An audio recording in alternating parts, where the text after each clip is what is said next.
اعوذ باللہ من الشیطان الرجیم بسم اللہ الرحمن الرحیم رب اشرح لی صدری ویسر لی امری واحلل عقدۃ من لسانی یفقہوا قولی۔ بکھرے موتی، 5واں حصہ۔ اللہ نے آپ کو بہت مال دیا ہے، اس میں دوسروں کا بھی حق ہے۔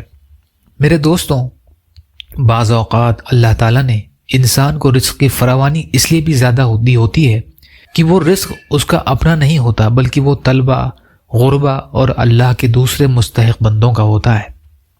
اللہ تعالیٰ نے اس کو اس لیے دیا ہوتا ہے تاکہ وہ ان تک یہ پہنچا دے، مگر جب وہ اللہ کے راستے پر خرچ نہیں کرتا اور ڈاک نہیں پہنچاتا تو اللہ تعالیٰ اس ڈاکیے کو معزول کر دیتے ہیں اور اس کی جگہ کسی اور کو ذریعہ بنا دیتے ہیں۔ اس لیے جب اللہ تعالیٰ ضرورت سے زیادہ رزق دیں تو سمجھیے کہ اس میں صرف میرا ہی حق نہیں، بلکہ والذین فی اموالہم حق معلوم للسائل والمحروم۔ سورہ معارج آیت 24 سے 25 کے مصداق میں اس میں اللہ کے بندوں کا بھی حق ہے۔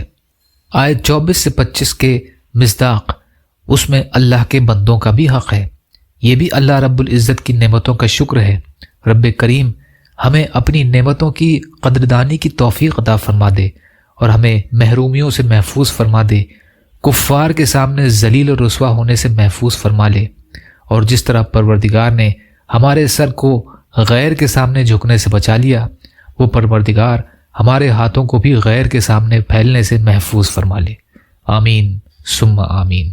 یا اللہ ہم سب کو کہنے سننے سے زیادہ عمل کی توفیق عطا فرما۔ یا اللہ مظلوم فلسطینیوں، کشمیریوں، روہنگیا مسلمان اور مسلمان جہاں بھی پریشان حال ہیں، ظالموں کے ظلم کا شکار ہیں، ان کی مدد فرمائیے۔ ہم سب کو اپنی استطاعت کے بقدر اپنا حق ادا کرنے والا بنائیے۔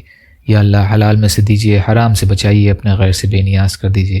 سبحان ربک رب العزت عما یصفون وسلام علی المرسلین والحمد للہ رب العالمین برحمتک یا ارحم الراحمین۔